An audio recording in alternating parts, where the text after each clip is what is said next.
She's going to crack her head open. Are you insane?" Ariel Vaughn's voice sliced across the marble lobby like a whip. Her stilettos clicked furiously as she stormed toward the janitor and the girl laughing in the mop bucket, still spinning in slow circles beneath the grand chandelier. She asked to ride it. Nate Carson replied, calm as the polished floor beneath him, and she smiled for the first time all week. The temperature in the lobby shifted. Someone behind the front desk stopped typing. Drop a like if you've ever wanted to stand up to unreasonable rules like this, and subscribe to see how this strategy plays out. Ariel's hand froze mid-air, just inches from grabbing her daughter. Her jaw worked silently like the gears of a machine that hadn't been questioned in years. He wasn't yelling. He wasn't backing down. He was just stating facts, the kind that made her rage look out of place in this antiseptic world of glass and funding plaques. "Mr. Carson," she hissed, regaining her executive tone, "you'll be hearing from the board. You don't touch my daughter, much less use her as a prop for your janitorial entertainment." He stepped back, hands up, mop handle in one, and the bucket still slowly rolling away. Lila had stopped spinning. She was looking at her mom like she didn't recognize her. Nate glanced down at the mop's dripping head, then back at the girl. "No harm done," he said softly. "Just a hallway and a laugh."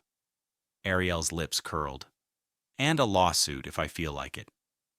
She turned to the nearest nurse. "Is this how your hospital is run? You let Floor help play with vulnerable patients?" The nurse looked between them, clearly stunned. "Ms. Vaughn, Lila's been isolated for weeks. That's the first time I've seen her laugh. Ever. That only made it worse." Ariel's face twisted, humiliation laced with fury. She grabbed Lila's hand, pulling her toward the elevator with sharp, practiced control. "We're not paying 7 figures in donations for mop bucket therapy." The moment passed and Nate quietly returned to his bucket, wet streaks trailing behind. But the echo of her shoes couldn't quite drown out the lobby's silence, or the way the receptionist watched him with new eyes. He didn't look back. He didn't need to. Nate Carson had worked this floor for 3 years, ever since his wife's accident forced him to leave the other side of the hospital halls. Back then, he'd worn a white coat. Now, it was navy polyester and a name tag with worn edges. He could have left, taken a payout, found another hospital. But the pediatric wing was where his daughter had smiled last, so it's where he stayed. Every mop stroke across those marble floors was a memory kept clean. He'd watched patients come and go, watched high-priced executives like Ariel Vaughn sweep in with their personal staff and cold clinical detachment, watched them throw money at problems, then vanish behind tinted glass and appointment schedules. But kids weren't bank accounts.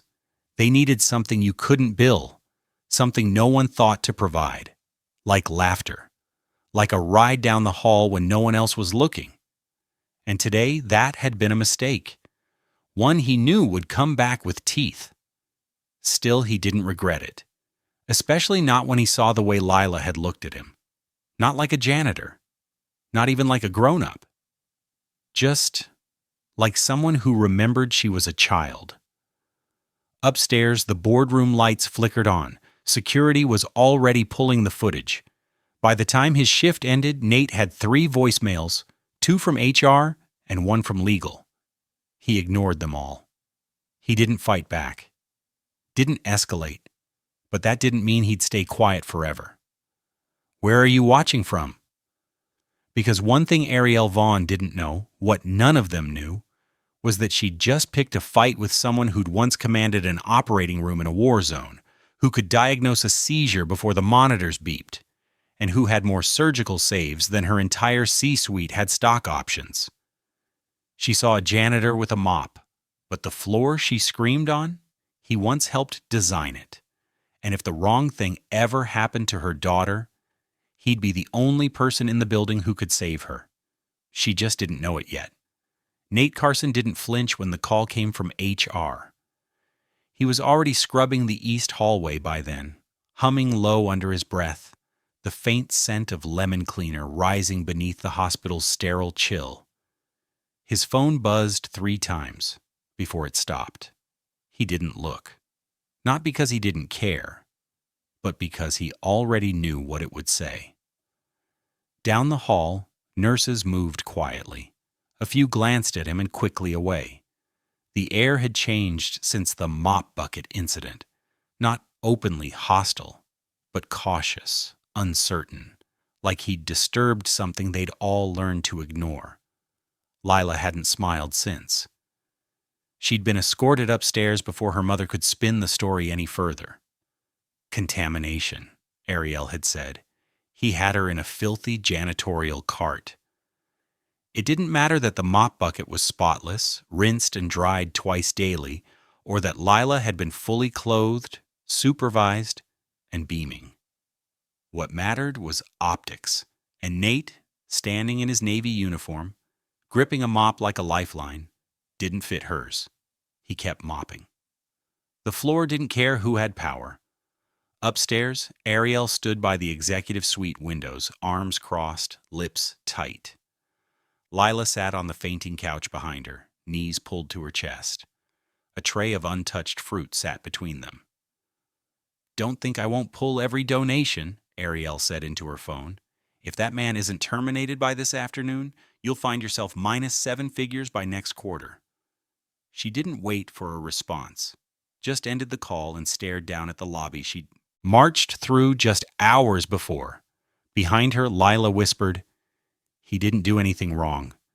Ariel turned, startled. "Excuse me?" "He made me laugh," Lila shrugged. "It didn't hurt. It was fun." "That's not the point," Ariel snapped. "That man isn't qualified to play with children, Lila. He's not a—" She stopped herself. The word hung unsaid, doctor. But the pause was loud enough. Lila frowned. "He's kind." Ariel took a breath, pushing it down. "Kind doesn't save lives." Downstairs, Nate reached the pediatric lounge, where Dr. Marcus Lynn leaned over a tablet, charting vitals. The younger man looked up with surprise. "Carson." His voice held that cautious reverence reserved for someone whose history you'd only heard in whispers. "I thought—" "You didn't," Nate said gently, setting the mop aside. "Just walking through." Marcus nodded, clearly uncomfortable.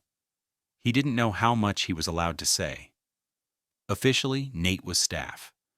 Unofficially, he was a myth, a name whispered during emergency drills, a file tucked deep in HR's archives under resigned due to personal trauma.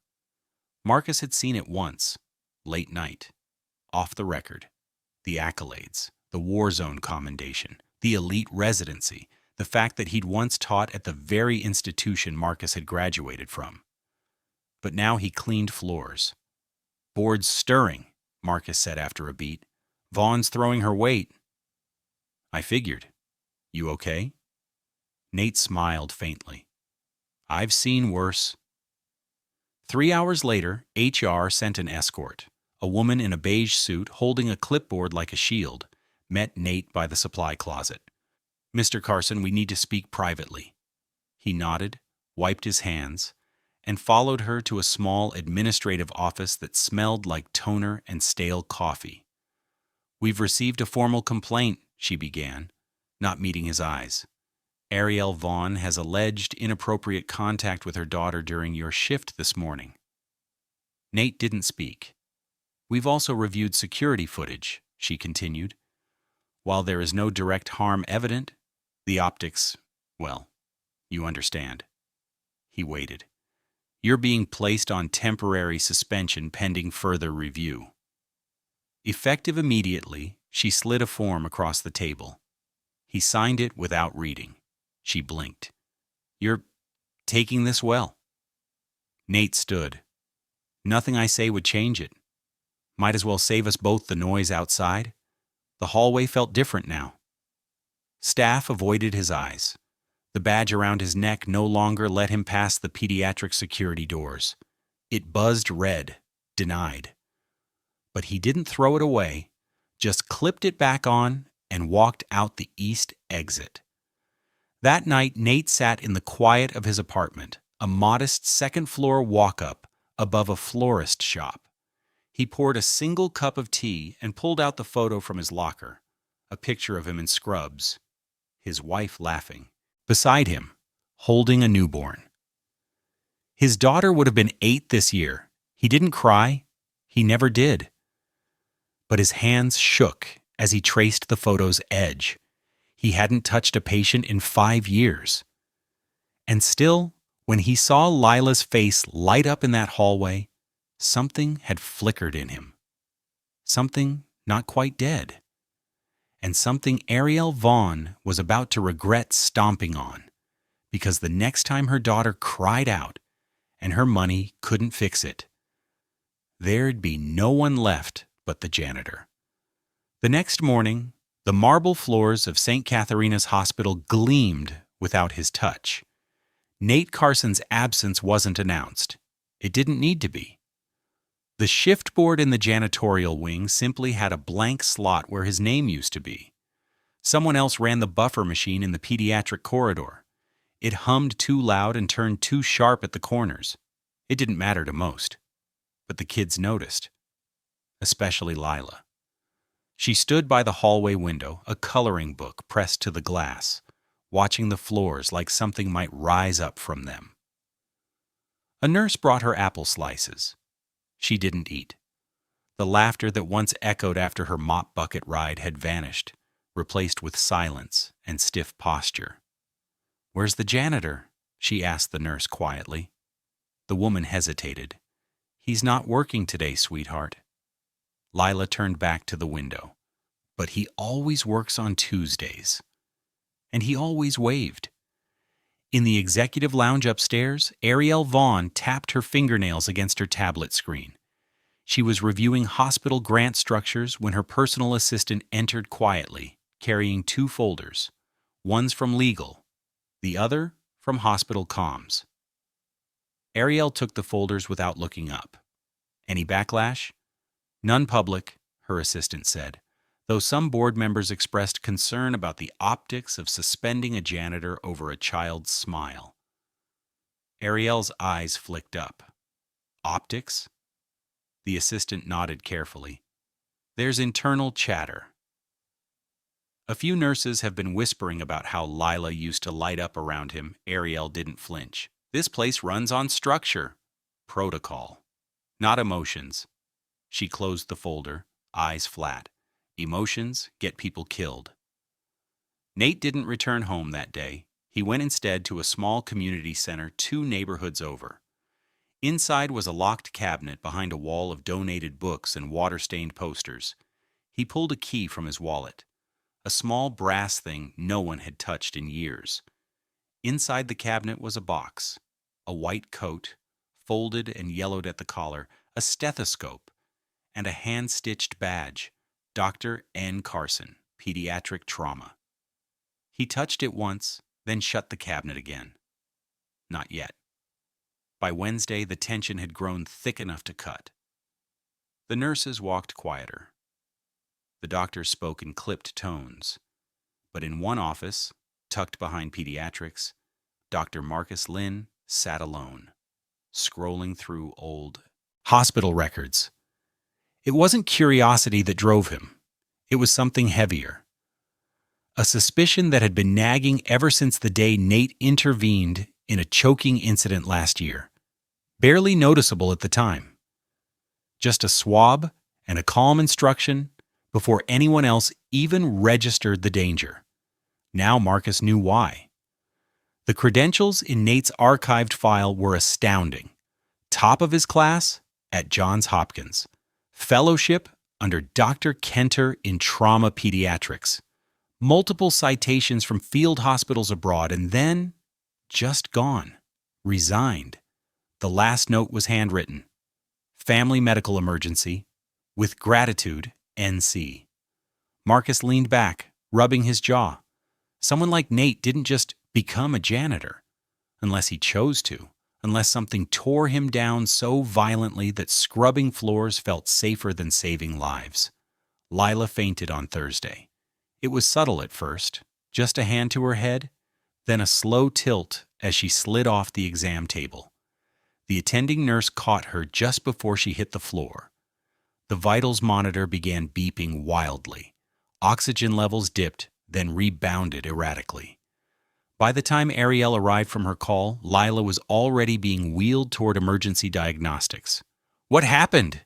she shouted, heels clacking against the tiles. "What's wrong with her?" No one had answers yet. The doctors used words like precautionary and sudden episode and further testing. But Ariel could see the truth in their eyes. They didn't know. Not yet. And not knowing made her feel something far worse than anger. Powerless. That night, Nate sat at the edge of his bed, staring at his badge. It was still clipped to his collar. Denied. Invalid. Just plastic and laminate now. But something shifted. The call came at 2:13 a.m. It wasn't from the hospital. It was from Marcus. His voice was low, urgent. "I know you're not on duty. I know you're not even supposed to be in the building. But Lila's crashing, and we've ruled out everything conventional. This looks familiar. You've seen this before, haven't you?" Nate didn't reply right away. He just stood, pulled the old white coat from its box, and said one word: "I'm coming." Marcus Lynn didn't ask for permission. He'd been chief of pediatrics long enough to know that when the wrong child starts seizing, bureaucracy goes out the window. Still, even as he paced in the private corridor outside the diagnostic unit, he kept glancing over his shoulder, wondering how long it would take before someone asked why the janitor was scrubbing in. Nate emerged from the locker room in silent resolve. No badge, no official clearance, but wearing a pair of fresh scrubs that still bore his name from years ago. Dr. Carson. The embroidered letters hadn't faded, neither had the weight of them. "She's stable," Marcus said, "but unresponsive. Initial panels are clear." CT was inconclusive. Nate nodded once, already processing. "She had tremors before she collapsed?" "Yes." "Neck stiffness?" Marcus blinked. Actually, yes."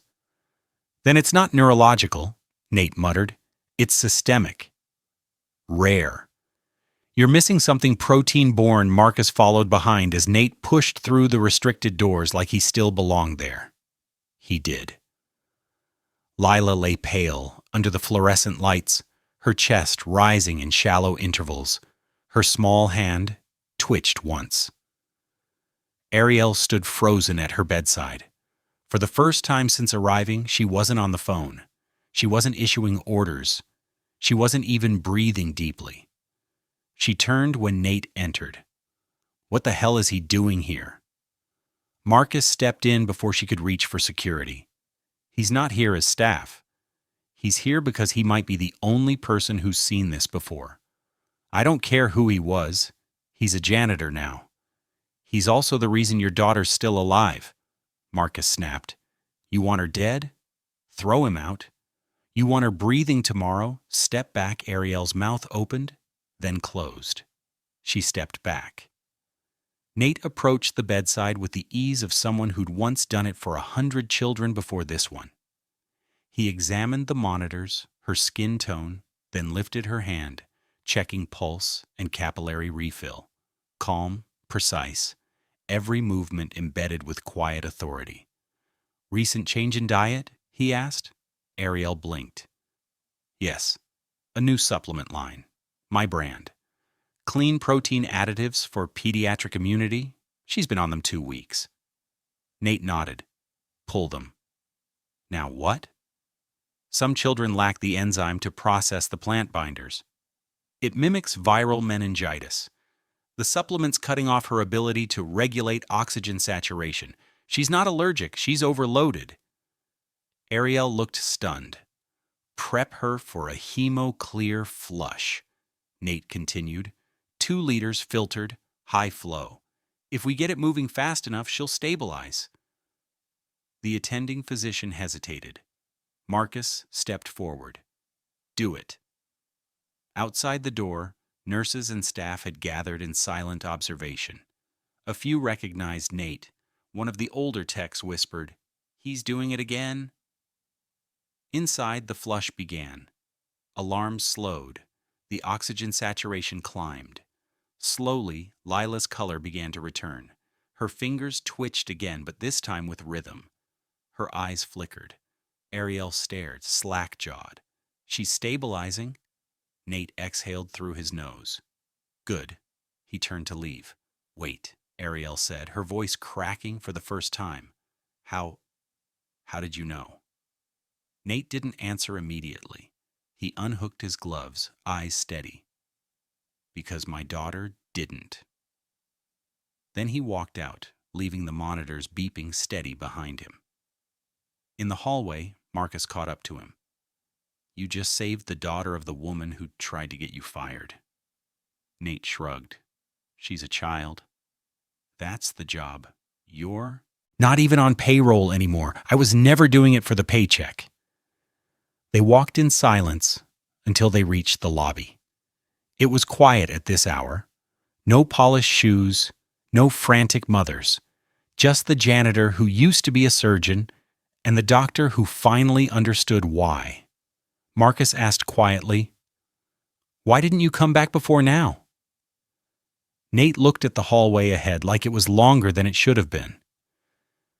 Because it hurt too much to save someone else's kid when I couldn't save mine. Marcus didn't answer. He didn't need to. The mop bucket was still in the corner where Nate had left it. He picked it up and rolled it slowly across the tile. Not because the floor was dirty, but because it helped him think. The flush held. By morning, Lila's vitals had stabilized. The erratic dips in oxygen smoothed into clean, even waves.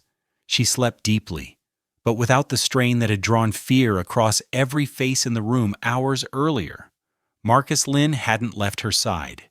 He'd stayed through the night, taking notes, monitoring each shift.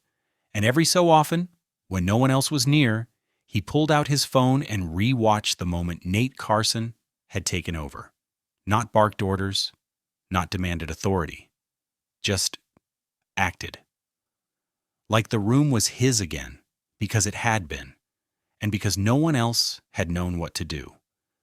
Ariel sat slouched in the family chair, heels discarded, her blazer wrinkled beneath her as she held a foam cup of untouched coffee. The specialist she'd flown in from New York had no explanation. The attending had offered hollow words about unusual presentations. Only Nate had spotted it. She'd pulled the supplement line from Lila's regimen the moment he left. Pulled it from the company's pediatric recommendations too, and she hadn't said a word. Not to the board, not to the press, not to Nate. Because some part of her still couldn't admit that he wasn't just right. He was better. Better than her entire network, her entire fortune. He saved Lila with a glance and a sentence. And she'd tried to have him removed for pushing a mop. Downstairs, the janitorial wing buzzed with whispers. Did you hear? Saved a kid, they say. In Ped's Carson? He was a surgeon, a real one. Back in the day, why's he scrubbing toilets then? The whispers weren't cruel, just curious, awed. The youngest hire, Tommy, leaned on his mop and asked, You ever seen him mad? Only once, said the oldest hand, Rafe, when someone didn't rinse the buffer pads and left grime across the children's wing.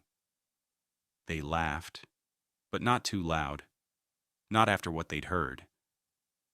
The man they used to pity had done something impossible, and it changed the way they moved through the halls that morning, like something sacred had walked among them and scrubbed the walls clean. By noon, hospital administration had a problem. The staff knew what happened. So did a few parents who'd been on the floor. When Lila collapsed, And now, HR was sitting on a suspension order that looked less like a formality and more like a public relations disaster. They called Marcus. "We need to know exactly what Carson did," said the head of administration. "He saved her life." "Technically? But is that confirmed?"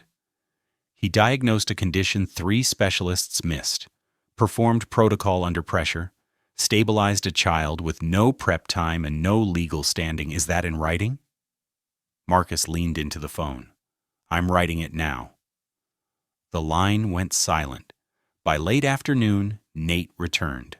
Not to the floor, not to pediatrics, but to the mop sink on level 1. He didn't ask for his job back, didn't ask if he was still suspended. He just cleaned. No one told him to stop. He moved between corridors like he always had.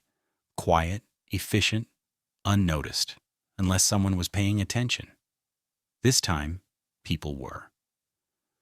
Marcus found him folding a clean rag with slow precision. "You're not on the schedule," Marcus said. Nate didn't look up. "I don't need to be. I put in the report. I figured. Full exoneration. I also filed for reinstatement under your original license." Now Nate looked at him. "That's not necessary." Marcus tilted his head. "Isn't it?" Nate's hands froze over the rag. He sighed. "My daughter died in this building. I held her hand through the monitor beeps.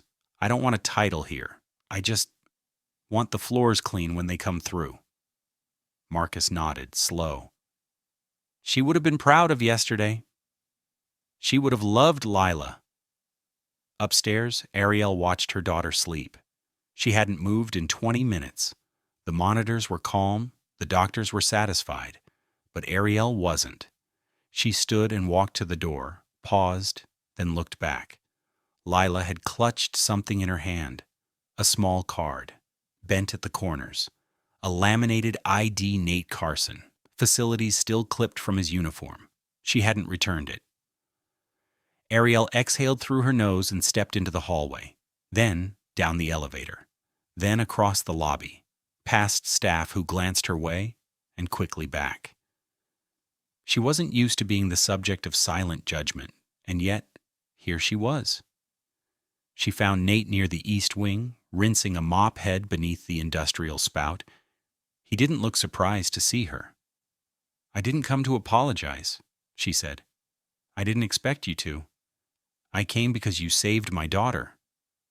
He wrung the mop out once. "She didn't need saving."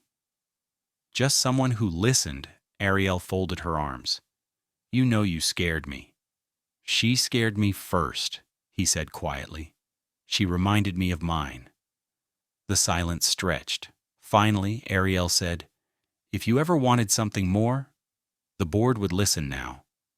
Nate gave a faint smile. "I already have something more. I see her in the hallways." He dipped the mop once more and let the silence hold. Ariel left without another word, but this time she didn't call for security. It began with a question. Lila, awake and alert, blinking beneath the soft beep of her monitor, asked the one thing no one had expected. "Where's the janitor?" Her voice was groggy but firm. The nurse hesitated. Ariel, seated at the edge of the bed with a laptop open, froze mid-keystroke. The nurse glanced toward the hallway, uncertain. "He's downstairs, I think." Lila's brow furrowed. "Can I see him?" Ariel shifted in her seat.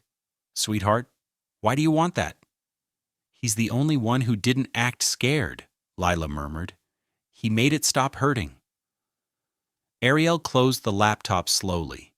That part still unsettled her.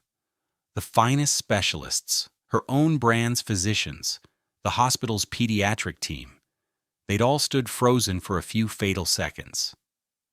But not Nate, not the janitor.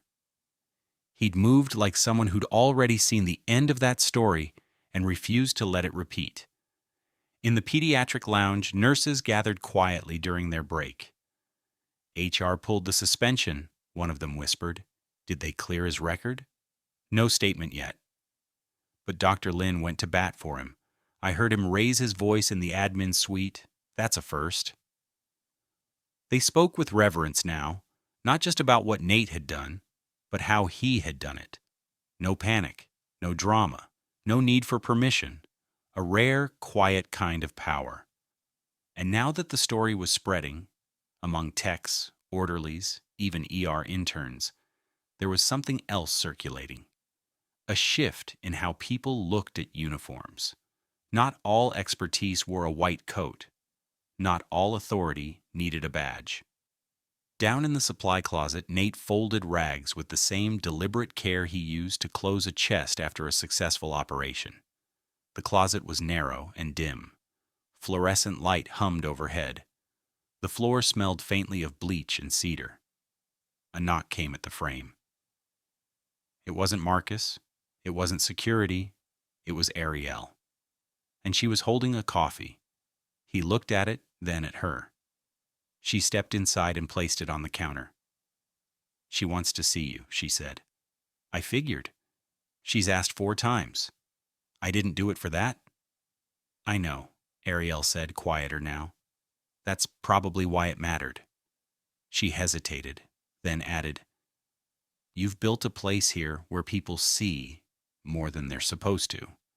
Where the invisible become essential, he didn't answer. He just nodded once. "I'm not good at this," she admitted, folding her arms. "I know." She cracked a faint, reluctant smile. "She still has your badge." "I have more," he said, pulling another from his pocket. It was newer, unbent, but somehow emptier. They walked the hallway in silence, an unlikely pair, power and humility side by side. Her heels tapped with less arrogance now. His shoes squeaked just a little against the polished floor. As they neared the pediatric room, a nurse saw them and smiled. "Good timing." "She's wide awake inside." Lila sat up with a pillow clutched against her chest. Her eyes lit up when Nate entered. "You came." Nate smiled. "Heard you missed the mop races." Lila giggled weakly. "You got in trouble because of me." "No, I got in trouble because adults forget how to listen." "Not your fault." Ariel lingered in the doorway, saying nothing. Lila held out his old badge. "I kept it." "You want it back?" Nate crouched beside the bed. "I think it suits you better." She looked confused. "But I don't clean floors." "No," he said, tapping her heart gently. "But you make things brighter." "That's more important." Lila turned the badge over in her hands, as if trying to understand its weight. Then she whispered, "Will you still be here tomorrow?" Nate looked up at Ariel. For once, she didn't flinch from his gaze. "If he wants to be," she said softly. "I think we've got the wrong people wearing coats around here." The next morning, the janitor's closet was unlocked before sunrise. Nate walked in without a word, tied his apron, and prepped the mop. He checked the chemical station, rinsed the buffer, made a note to reorder gloves, and above the schedule board someone had left a note. Real doctors don't always wear white. No signature, no logo, just truth. That morning, 3 staffers nodded as he passed. One of them, a doctor who'd never looked twice before, held the elevator for him. At the lobby fountain, a mother watched her child toss coins and whispered, "That's him." Nate just smiled and moved on. In the corner of his pocket, folded but intact, was a letter. A reinstatement offer, official, backdated, but it remained unopened. For now, because some floors still needed cleaning. And sometimes the most important thing you can do for a child is be there when no one else dares to be. Ariel Vaughn hadn't planned to speak at the board meeting. She was there to listen, to observe the hospital's internal politics from a distance. Her foundation contributed millions to St. Catharina's annual operations. That was usually enough to keep her above the fray. But this time, her name was on the agenda, and so was his. Item 4, the board chair began, tapping a finger against the polished table. Review of conduct complaint and subsequent medical intervention by non-licensed staff member Nathaniel Carson. There was a shuffle of papers, then silence. The chief of legal leaned forward. The incident was reported as a breach of conduct. However, given the emergency circumstances and the life-saving nature of Mr. Carson's actions, we are recommending full exoneration and reinstatement to his former credentialed status, should he choose to accept. A murmur rippled down the line of executives. Ariel stood slowly. All eyes turned to her. "I believe the language non-licensed is inaccurate," she said, voice clear and even Nathaniel Carson may not currently be practicing under a medical license, but he is far from unqualified. In fact, he saved my daughter's life when no one else could. No one interrupted. She let the weight of it land. "I made a mistake," she continued. "I mistook humility for incompetence. That's on me.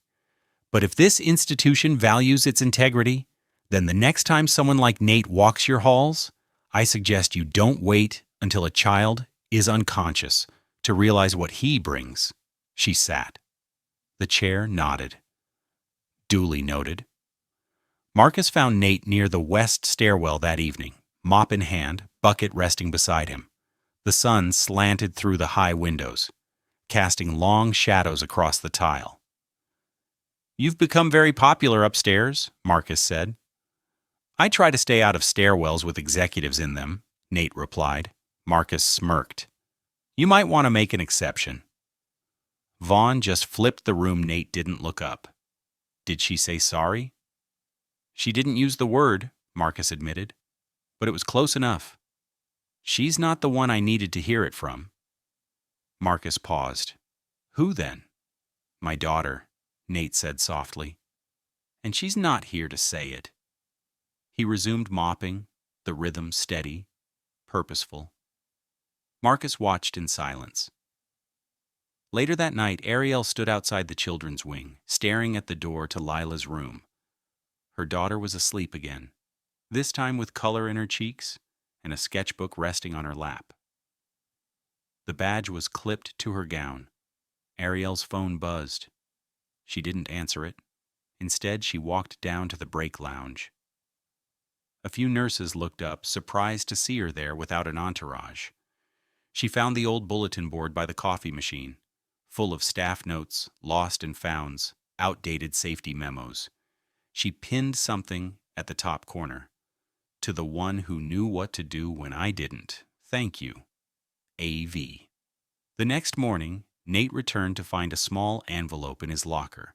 Inside was a copy of the reinstatement letter, and beneath it, a handwritten note. "You don't have to put the coat back on, but will be better if you do. M.L." He stared at it for a long time before folding it in half and sliding it into his pocket. That day, he worked 2 full wings. Not because anyone asked, but because the floors were busy, and he liked the quiet. He preferred watching people rush around him, unnoticed. It reminded him how easily real power could hide in plain sight, and how often it did. That evening, Lila asked for another ride. "Just down the hall," she said, eyes bright. "Please?" A nurse hesitated. "I'm not sure if that's allowed." Nate happened to be standing nearby, buffer machine unplugged at his feet. He looked at Ariel, who stood a few feet away. She met his eyes and nodded. "Just this once," she said softly. "And maybe a little slower than last time." Nate smiled and rolled, the mop bucket over. Lila squealed with delight as she climbed in, her small arms gripping the edges. The hallway gleamed ahead like a runway, empty and waiting. He gave her one slow, careful push. Laughter echoed down the corridor. And this time, no one screamed. Upstairs in the boardroom, now dim with sunset light, the chair flipped, the file closed. "Well," he said to the room, "looks like we just got our janitor back." "No," Marcus corrected quietly, standing at the window with his arms crossed. We just remembered who he really was. Nate didn't wear the white coat, not yet. It stayed folded on the corner of his locker, beneath a set of crisp scrubs and the new ID badge Marcus had delivered by hand. This one didn't say facilities. It had his full name again, Dr. Nathaniel Carson, pediatric consultant, on call. But he hadn't clipped it to his collar. He still wore the Navy janitor's uniform, still mopped the same halls, still rolled the bucket past the pediatric wing at the same hour, same rhythm. But now people saw him. Not just staff nods or hushed hallway chatter. Now, when Nate walked through the lobby, heads turned. A quiet, reverent shift. Not the kind reserved for fame, but for something rarer. Respect earned, not given. Has he said anything about coming back full-time? Ariel asked Marcus quietly as they stood outside Lila's room. Marcus shook his head. He's not ready. Or maybe he's just not interested. Ariel watched through the glass as Lila showed Nate her drawing. 2 stick figures, a mop bucket between them. A big smile drawn on both faces. I offered him a foundation grant, she said, to build a pediatric wing in his daughter's name. He told me no. Marcus tilted his head. That doesn't surprise me. He said she wouldn't want a wing. She'd want the floors to stay clean for kids, like Lila. Marcus's lips twitched. Then I'd say he's exactly where he belongs. That weekend, the hospital hosted its annual Donor Appreciation Gala. Ariel attended, as always, dressed in silver, tailored to perfection, her hair swept back. She stood beside the board chair during the welcome speech, smiling through applause and wine toasts and awkward networking laughter, but her eyes kept flicking to the side door. He wasn't coming, she knew that. He hated spotlights, had no tolerance for praise he didn't feel he earned. But she kept looking anyway, because some part of her wanted him to see this place through new eyes, not as a reminder of grief, but as a space where his name might one day be spoken again, with pride. Instead, she took the podium herself. My daughter nearly died last week, she began, ignoring the PR rep's wince. The room quieted. Money didn't save her. Equipment didn't save her. Status didn't. She looked toward the back, not at anyone in particular. A janitor did. A few gasps, a few confused murmurs, but she continued, unwavering, because he used to be one of the best pediatric trauma surgeons in this country, and because he never stopped being one, not in his heart, not where it mattered. She stepped back from the mic, pulse steady. Let the silence hang. Then, slowly, the applause came. Not polite, not performative, but real. Nate wasn't at the gala. He was 2 floors down, in the empty East Wing, polishing the last strip of tile beneath the vending machine. He didn't need the applause. He didn't want the attention. What he wanted, what he'd always wanted, was simpler. To be useful. To make something safe again. To make it cleaner, clearer, easier to walk. Just like the first time he held his daughter's hand in the NICU and promised her the world would be better than this. It hadn't been, but he hadn't stopped trying. Monday morning arrived with a subtle shift. Nate found a folded lab coat outside his locker, freshly pressed. No note, just the embroidered name stitched into the pocket, Carson, no title, just the name. That's how he knew it came from Marcus. He didn't put it on, but he didn't pack it away either. He left it on the hook behind the door where it could breathe. That afternoon, Lila was discharged. She refused the wheelchair, walked out herself, badge still clipped proudly to her hospital gown. She waved at every nurse, high-fived a lab tech, and hugged Nate around the knees before Ariel could stop her. He crouched to meet her eyes. Stay curious, he told her. I will. And stay out of mop buckets. She giggled. No promises. Ariel stepped forward, car keys in one hand. "Thank you," she said. Nate gave a quiet nod. "Don't wait until she's sick to notice when she's smiling." Ariel absorbed the words, without defense. Then she and her daughter walked out the front doors, past the polished tiles, beneath the quiet eyes of staff who had watched this entire story unfold. In the maintenance log that evening, Nate scribbled something in the margin. A name, Emery Carson, his daughter. He'd never written her name down here before. Never let her memory touch the floor that had once broken him. But maybe now, maybe it wasn't just his anymore. Maybe it belonged to every kid who needed someone to ride beside them when no one else knew how. The floors of St. Catharina's would never forget what he'd done, and neither would the girl who rode the bucket into a man's silent redemption. The first time Nate Carson walked past the surgical observation window in full scrubs again, no one said a word, but everyone looked. He didn't wear the white coat. He wore the simple blue scrub top and carried a clipboard tucked beneath his arm, notes scrawled in shorthand only he understood. No credentials announced his return. No press release, no official photo on the hospital newsletter. Just a shift on the schedule board. Pediatric Review Consultant, N. Carson, Thursdays, and he showed up. Quietly, fully, with the same rhythm he used when he cleaned. Marcus had made it simple. No full caseload. No overnight shifts, just one consult day a week, a bridge. Not back to who he was, but forward into what he could be, if he chose. That Thursday, Nate spent an hour reviewing a chart from the NICU, another hour discussing rare metabolic disorders with a junior attending, and 40 minutes alone with a 10-year-old boy who refused to speak since arriving. He didn't ask questions. He just sat on the edge of the bed and talked about how quiet used to feel like safety to him too.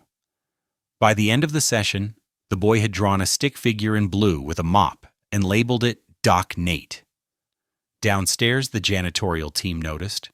Rafe, the senior guy with the back brace and a pocket full of mints, saw Nate walking through the east corridor with a chart and a purpose. "Looks like the doc's got his license and his dignity back," he muttered. Tommy, the newest hire, grinned. "Think he's done pushing mops?" Rafe shook his head. "Nah, man like that doesn't stop cleaning. He just finds new things to scrub." Ariel Vaughn returned the following week, not as a donor, not in stilettos, not flanked by assistants or legal advisors, just as a mother. She brought Lila in for a follow-up. No press, no security, just a backpack, a tablet, and a hand held tight. They passed the east wing, and Lila pointed toward the windowed corridor. "Can we say hi?" Ariel hesitated. She was used to controlled conversations, prepared statements. But this wasn't that. So she nodded. They found Nate reviewing samples at a workstation in the lab wing. He glanced up, brow lifted slightly. "Hey, kid," he said. Lila grinned. "I drew you something." She handed him a folded page, crayon lines in red and gold. It showed a bucket, a girl, and a man beside her with a cape made of paper towels. Ariel hovered behind her, silent. Nate smiled. "I'll hang it next to the maintenance board," Lila beamed. "Can I ask you something?" Ariel said quietly. Nate nodded. "How did you know what was wrong that day?" With Lila, he looked at her a long moment. "Because once you've seen it kill a child, you never forget the signs." She stiffened. Then, quietly, "I'm sorry." He shook his head. "You weren't wrong to protect her. You were wrong to assume I couldn't." Later that day, Nate sat alone in the staff garden, one of the few places at the hospital not lined with fluorescent lights and marble. It was quiet here. Ivy curled over the trellis. The stone bench beneath him bore a brass plaque for a child who'd passed 12 years ago. He traced it absently with one hand. He could still hear Emery's laughter when he closed his eyes. She used to chase birds through this garden, fall into the grass, and point at clouds shaped like dragons. He never wanted to turn that memory into something institutional. That's why he declined the foundation wing. But this spot, this overlooked patch of green in a fortress of glass and steel, was hers. And now, it was Lila's too. By evening, Marcus found him leaning against the nurse's station with a half-empty cup of bitter coffee. "She's asking if you'd speak at the next donor event." Nate arched a brow. "About what?" "About why you came back." "I didn't come back." Marcus folded his arms. "Didn't you?" "I came sideways," Nate said. "I never left this place. I just changed doors." Marcus studied him. "And which door are you in now?"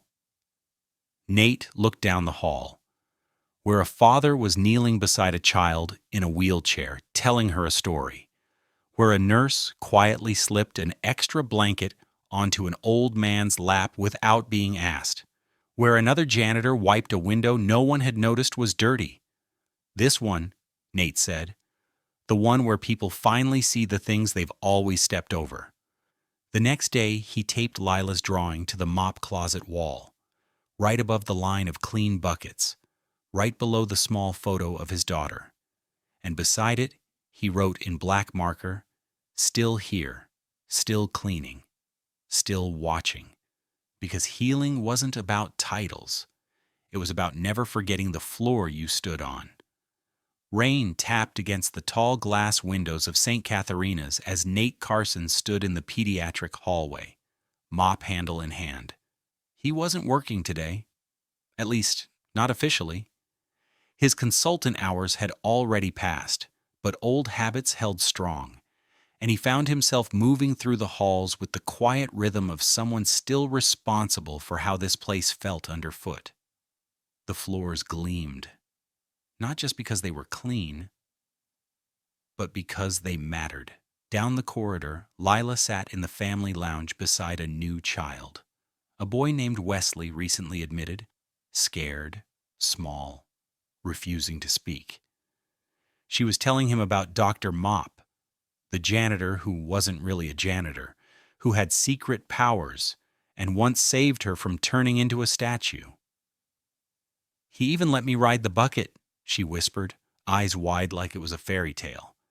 "And he knows how to fix people even when machines don't work." Wesley didn't say anything, but he looked at her. That was new. Upstairs, in a closed-door meeting, the board had reconvened. "I'm not saying we rehire him full-time," the finance officer argued, "but if his presence is raising morale, reducing complaints, and quietly solving emergency gaps, why are we not finding a way to expand his influence?" "He hasn't asked for a title," Marcus Lynn replied. "In fact, he's refused it 3 times. "So why is he still showing up?" one board member asked. Ariel, sitting at the end of the table, finally spoke. "Because he's cleaning more than the floors." That silenced the room. She folded her hands.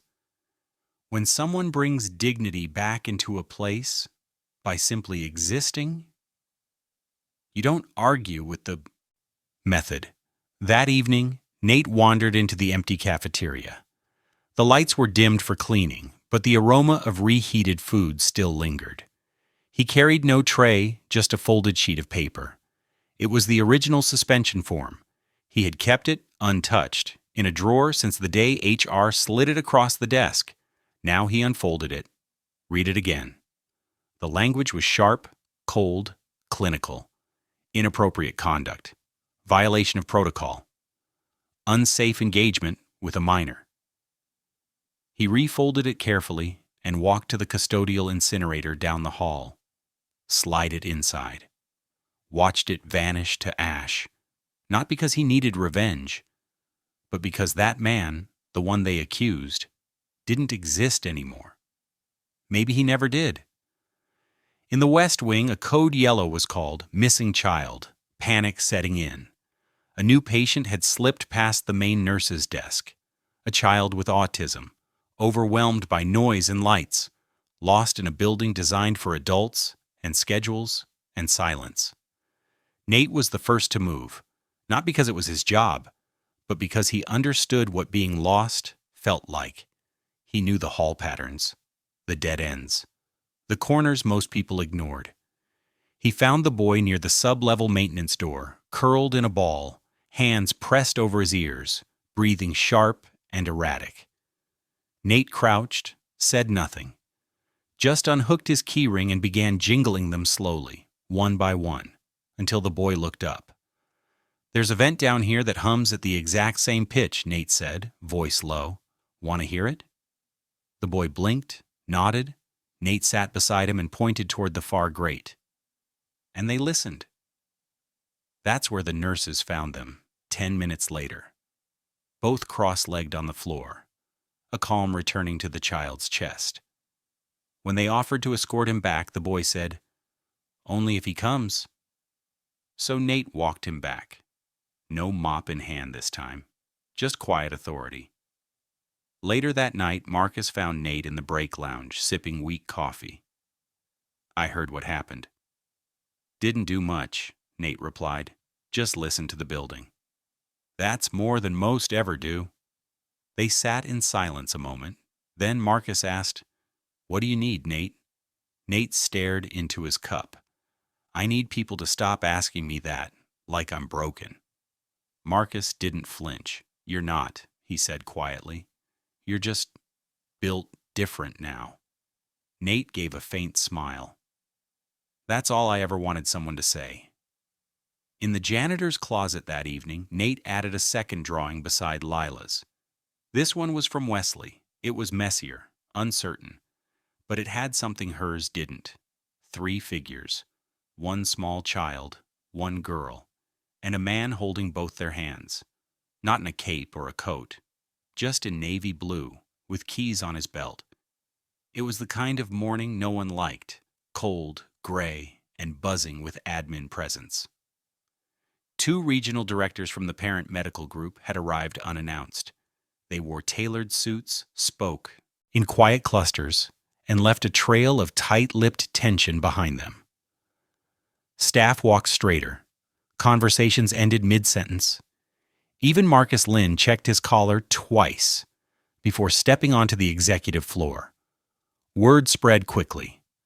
The directors had questions about protocol inconsistencies, interdepartmental boundary violations, and reputational risks involving reinstated former personnel.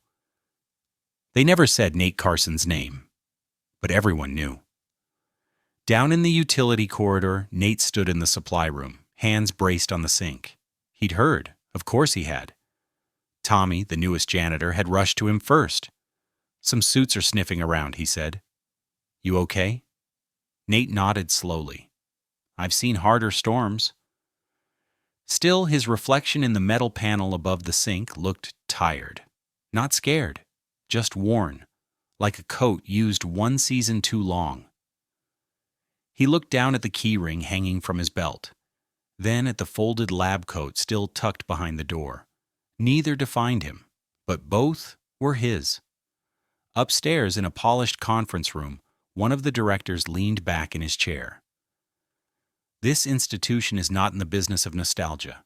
We respect dedication. But policy exists for a reason." Marcus didn't flinch. "And lives were saved because someone broke it." Ariel sat beside him, arms folded, gaze steady. "Your policy failed my daughter," she said evenly. "He didn't." The room went still. The director cleared his throat. "Ms. Vaughn, with all due respect—" "With all due respect," she interrupted. "You weren't the one holding her hand while the monitors screamed." She leaned forward, every word deliberate. "Protocols didn't save her. Prestige didn't save her. That man did," Marcus added quietly. "And he never once asked for anything back." There was nothing more to say. Down in the east corridor, Nate stepped onto the pediatric floor just as Wesley burst from an exam room in tears. He was trying to run, but his IV line was still taped to his arm. A nurse stumbled after him. Before anyone else could react, Nate was already moving. He crouched mid-hallway, arms wide, letting Wesley crash into him like a wave. The boy trembled. Nate didn't say a word. He just knelt there, wrapping both arms around the child, while the hallway went quiet. Wesley's father came rushing from the opposite side, panicked. But when he saw them, he stopped, slowly approached. "Is he okay?" Nate nodded. "Overstimulated, just needed somewhere soft to land." The father blinked, emotional. Thank you." Nate looked up, something gentle in his face. Every kid runs when the world feels too loud. That afternoon, Ariel sent a package to the boardroom. Inside, a framed print of Lila's drawing, the one with the cape made of paper towels. Alongside it, a typed note. "Whatever role you give him, remember this. He already had the most important one. He made her feel safe AV." The decision came quietly. The directors didn't fire Nate. They didn't promote him either. Instead, they created a new designation: institutional guardian. No title, no department, just access and presence. He wouldn't be on every schedule, but he would be on every floor where people felt forgotten. That evening, Nate stood in the lobby beneath the same chandelier where it all started. Janitors walked past him, nurses too. Visitors buzzed around check-in counters. No one stopped him, but everyone saw him. Lila's drawing now hung behind the main reception desk, glass-framed and centered. Nate looked at it for a long time, then turned and walked slowly toward the janitor's closet. One last thing to do. Inside, the walls were full now. Lila's drawing, Wesley's three-figure sketch, a new one. A shaky but hopeful image of the east hallway, a tiny mop bucket tucked into the corner. In the center of the board, Nate posted a typed card. No explanation, just a sentence. "Dignity is not granted by title. It's earned by how you stand when no one claps." He stepped back, nodded once, then turned off the light, and closed the door behind him. Nate Carson stood beneath the oak tree outside the east wing, the last sunlight of the day casting long shadows over the grass. The hospital behind him hummed with its usual rhythm, paging tones, cartwheels, the low chatter of nurses changing shifts. But out here, it was quiet. In his hands, he held a folded piece of paper, a letter, written in childlike scrawl. "Dear Mr. Nate, thank you for letting me race your mop bucket and not telling me to be quiet like everyone else. When I grow up, I want to be someone who listens like you. Love, Lila." His fingers pressed the paper closed. He didn't cry, but something inside him finally settled. Back inside, the staff break room had changed. The walls, once blank and silent, now held pictures, notes from parents, drawings from children, small photos of moments too human for a press release. In the center was the newest addition, a plaque. "In honor of Nate Carson, for every floor you cleaned and every life you touched." Someone had left a pair of unused latex gloves taped below it, not in mockery, but tribute. Marcus entered quietly, holding 2 coffees. "You missed the staff meeting." "I was outside. They renamed the East Corridor." Nate looked up, one brow raised. Marcus grinned. "They're calling it Carson's Run." Nate exhaled a dry chuckle. "That's terrible." "I know." They sipped their coffee in silence. Then Marcus added, "It's permanent." Later that night, Ariel and Lila visited the corridor together. Lila ran her fingers along the new nameplate on the wall. She was walking strong now. No monitors, no wheelchair, just sneakers and a backpack covered in stickers. "I told my school about you," she said, tugging Nate's sleeve. "Oh yeah? They think I made it up. They don't believe a janitor saved my life." Nate crouched to her level. "Good. Why?" "Because the people who really change things aren't looking to be believed. They're too busy doing it." She grinned. "I believe you. That's more than enough." Ariel stood nearby, arms folded, but not defensive anymore. Grateful. Small, steady gratitude. The kind that doesn't need words. The hospital's official social page uploaded a photo the next morning. Nate, standing beside a child in a mop bucket. Both smiling, both blurred slightly to protect identity, but unmistakable in spirit. Caption: "You don't always need a title to be someone's hero." The post went viral, but Nate never saw it. He didn't use social media. By Friday, the janitor's closet had become something of a sacred space. Staff came in pairs to see the wall, to read the quotes, to add their own. One note taped just above the light switch read, "You made us feel seen." Another, "You taught me how to show up when it's quiet and hard." Even doctors started posting their first night fears, their rookie mistakes, their memories of watching Nate step in when no one else did. It wasn't a shrine, it was a blueprint of how to matter quietly. That evening, as the last light filtered through the windows, Nate walked the east corridor alone. The nameplate glinted on the wall, Carson's Run. He touched it once, not to admire, but to honor. Then continued down the hallway where Lila once laughed, where Wesley had drawn, where too many children had cried and healed and remembered. He didn't carry a mop that night, just keys and purpose. If you've ever believed someone was just a janitor, just a nurse, just a worker in the background, maybe now's the time to look again. Because some people don't need applause to change the course of a life. They just need a hallway and a reason to keep walking. Subscribe and don't miss our next story. Single dad janitor did a silly plunger dance to make her laugh. The CEO mom called security, then froze mid-yell. And tell me in the comments, what injustice should we tackle next?